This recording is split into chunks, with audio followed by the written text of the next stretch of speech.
Il se passe quelque chose d'étrange dans les hautes sphères de l'élite mondiale. Jeff Bezos liquide des milliards d'actions Amazon pour acquérir des domaines agricoles autonomes en Nouvelle-Zélande, des propriétés avec leurs propres sources d'eau, leur production d'énergie, leurs réserves alimentaires. Ray Dalio, qui gère 150 milliards chez Bridgewater, accumule de l'or physique comme jamais. Quant à Bill Gates, il est devenu le plus grand propriétaire terrien des États-Unis, 110 000 hectares de terres agricoles.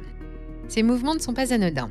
Quand les plus grandes fortunes du monde réallouent massivement leurs capitaux en même temps, c'est qu'elles anticipent quelque chose. Mais quoi ? La réponse se trouve dans un paradoxe économique que peu comprennent. La technologie crée une déflation naturelle. Elle rend tout moins cher, plus efficace et plus accessible. C'est mathématique, regardez autour de vous. Votre smartphone est 1000 fois plus puissant qu'un ordinateur des années 90 pour 100 fois moins cher. L'IA fait en secondes ce qui prenait des mois. La technologie divise les coûts par 10, par 100, par 1000. Et pourtant, dans votre vie, le prix des logements a été multiplié par 4 en 20 ans. L'alimentation a augmenté de 40% en 10 ans. L'éducation, la santé, les transports, tout augmente. Les nouvelles générations vivent objectivement moins bien que leurs parents au même âge. C'est cette contradiction fondamentale que les ultra-riches ont comprise.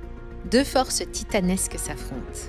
La technologie qui pousse naturellement les prix vers le bas et un système monétaire qui les force artificiellement vers le haut. Cette bataille invisible façonne tout.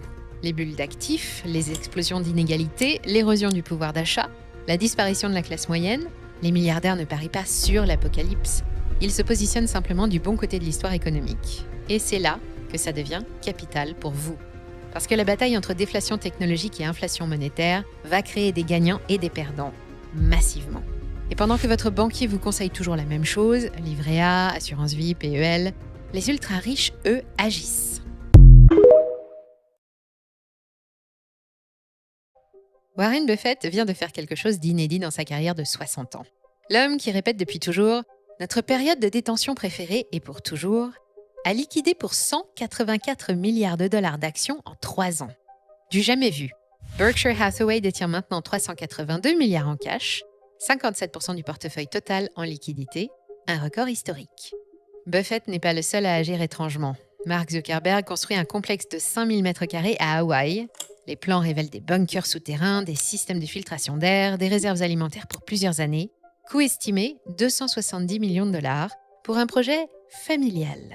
Peter Thiel, cofondateur de PayPal, a obtenu la citoyenneté néo-zélandaise et y a acheté 193 hectares.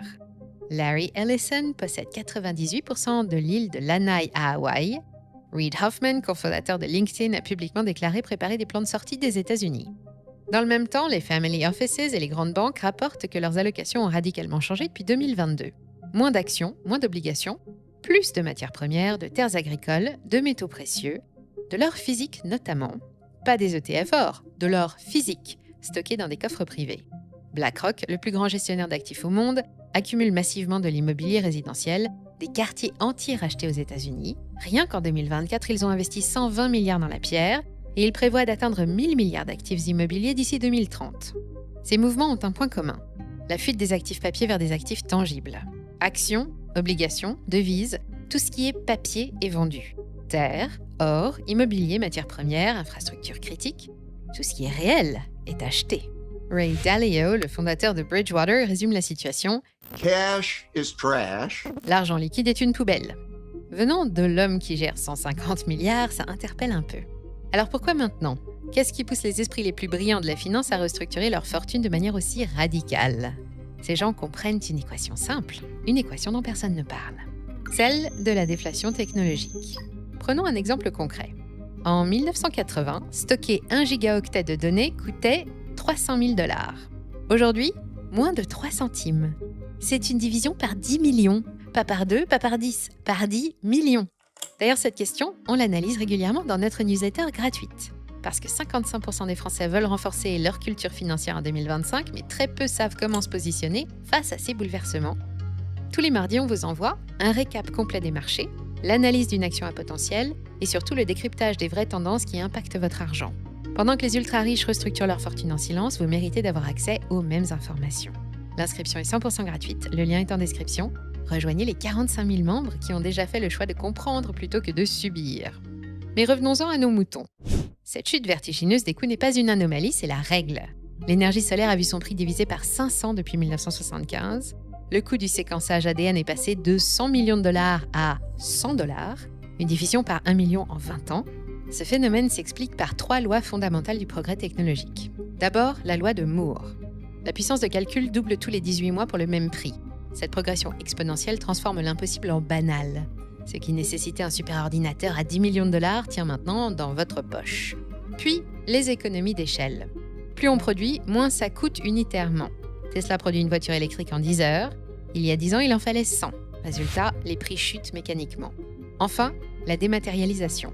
Votre smartphone remplace une caméra, un GPS, une encyclopédie, un baladeur, une console de jeu, une banque, des milliers d'euros d'équipements condensés dans un appareil à 500 €. Ces forces combinées créent une spirale déflationniste imparable. L'intelligence artificielle en est l'exemple parfait. ChatGPT peut générer en secondes ce qui demandait des semaines à une équipe de consultants. Des millions d'emplois menacés et des services entiers deviennent gratuits. L'automatisation industrielle suit la même trajectoire. Un robot qui coûtait 500 000 $ en 2000 en coûte 50 000 aujourd'hui. Et il travaille 24 heures sur 24 sans pause, sans erreur, sans salaire. Les implications sont monumentales. Amazon a détruit le commerce traditionnel en divisant les coûts de distribution. Uber a fait la même chose avec les taxis. À chaque fois, le modèle est identique. Utiliser la technologie pour diviser les coûts par 10, puis conquérir le marché. Dans un monde rationnel, cette déflation technologique devrait créer une ère d'abondance sans précédent. Les prix devraient s'effondrer, le pouvoir d'achat devrait exploser, la semaine de travail devrait se réduire drastiquement. Mais ce n'est pas ce qui se passe, au contraire. Comment est-ce possible dans un monde où la technologie divise les coûts de production ? La réponse est simple. Notre système monétaire lutte activement contre la déflation, il a besoin que les prix montent. C'est une question de survie.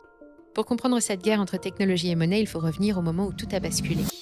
15 août 1971, Richard Nixon apparaît à la télévision américaine et en quelques mots, il change le cours de l'histoire économique mondiale. I have directed Secretary Connally to suspend temporarily the convertibility of the dollar into gold or other reserve assets. Nous suspendons temporairement la convertibilité du dollar en or. Temporairement. 53 ans plus tard, cette suspension est toujours en vigueur. Ce jour-là, l'humanité entre dans une expérience monétaire sans précédent. Pour la première fois de l'histoire, aucune monnaie majeure n'est adossée à quelque chose de tangible. L'argent devient purement virtuel. Les banques centrales obtiennent le pouvoir de créer de la monnaie sans limite. Les conséquences sont immédiates, la masse monétaire mondiale explose. Le dollar perd 96% de sa valeur en 50 ans. Un appartement qui coûtait 20 000 $ en 1970 en vaut 400 000 aujourd'hui. Mais pourquoi ce système perdure-t-il ? Pourquoi les gouvernements s'acharnent-ils à créer de l'inflation ? La réponse tient en un mot, la dette. La dette mondiale atteint aujourd'hui des millions de milliards de dollars. Cette montagne de dette crée une dépendance absolue à l'inflation. Quand un gouvernement emprunte 100 milliards sur 10 ans à 3%, il doit rembourser 130 milliards. Mais si l'inflation moyenne est aussi de 3% par an, ces 130 milliards ne vaudront plus que 95 milliards en pouvoir d'achat réel. Autrement dit, l'inflation ronge la dette. Sans inflation, le système s'effondre. Les États ne peuvent plus rembourser, les entreprises surendettées font faillite, les banques explosent. C'est la déflation des années 1930 en pire. Les banques centrales ont donc une obsession, maintenir l'inflation coûte que coûte. Quoi qu'il en coûte. Fed, BCE, Banque du Japon, toutes ciblent 2% d'inflation minimum. Quand l'économie ralentit, elles baissent les taux et quand ça ne suffit pas, elles impriment. Quantitative easing, assouplissement monétaire, helicopter money, les noms changent, le principe reste, créer de l'argent pour maintenir les prix en hausse.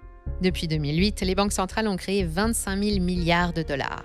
C'est plus que tout le PIB américain. Et cet argent n'a pas disparu, il a gonflé les prix des actifs. Actions, obligations, immobilier, tout a explosé. Le SP500 a été multiplié par 6 depuis 2009. Les prix immobiliers dans les grandes villes ont doublé, triplé, quadruplé. Cette inflation d'actifs enrichit mécaniquement les détenteurs de capital.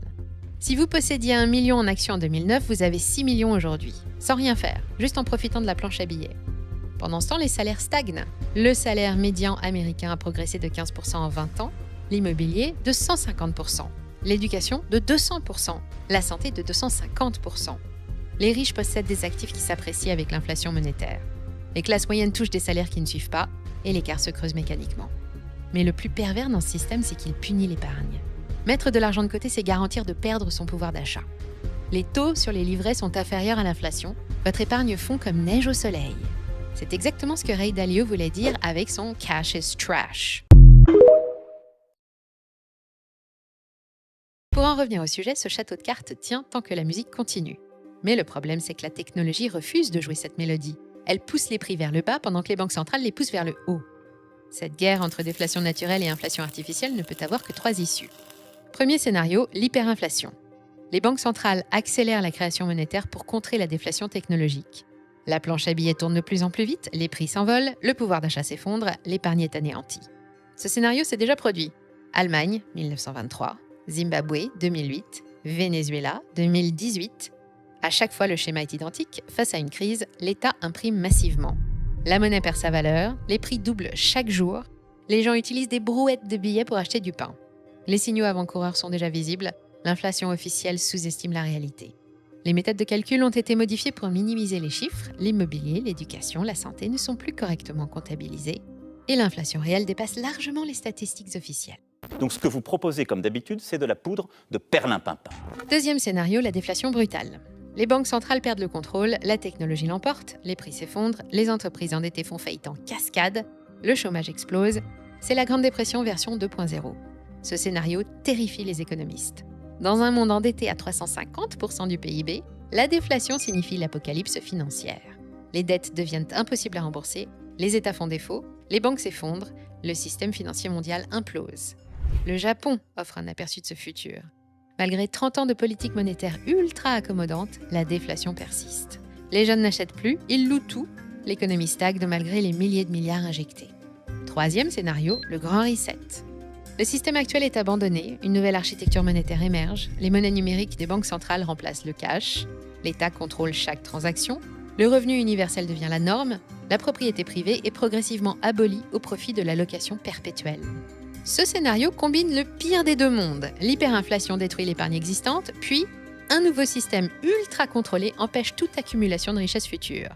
Vous ne posséderez rien et vous serez heureux, comme le prédit le Forum économique mondial. Il ne faut pas avoir peur.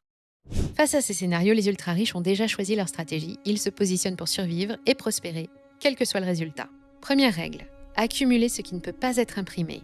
Les terres agricoles de Bill Gates, l'or physique de Ray Dalio, les matières premières des family offices. Ces actifs conservent leur valeur dans tous les scénarios. Deuxième règle, contrôler les ressources essentielles. Eau, nourriture, énergie. Les complexes autonomes de Bezos et Zuckerberg ne sont pas des lubies de milliardaires paranoïaques. Ce sont des assurances contre l'effondrement des chaînes d'approvisionnement. Troisième règle, diversification géographique. Nouvelle-Zélande, Singapour, Suisse, les ultra-riches répartissent leurs actifs dans des juridictions stables, loin des tensions géopolitiques. La bonne nouvelle, c'est que vous n'avez pas besoin d'être milliardaire pour appliquer ces principes.